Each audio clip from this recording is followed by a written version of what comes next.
ቀለክተ ጊዜን አይተ ሰውን የማትከዳ ያለ ወረት ትመጣለ እኔ ልትረዳ ከኔ ሊያብ ወንድሞቼ ባልስተካከልም ማማ ሆነ ከፍ አረከኝ አንተ ሰው አትልም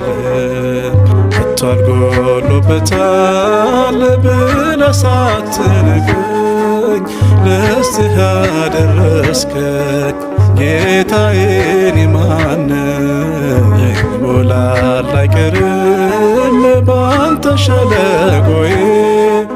ጠብቃለሁና ቀንህን ጌታዬ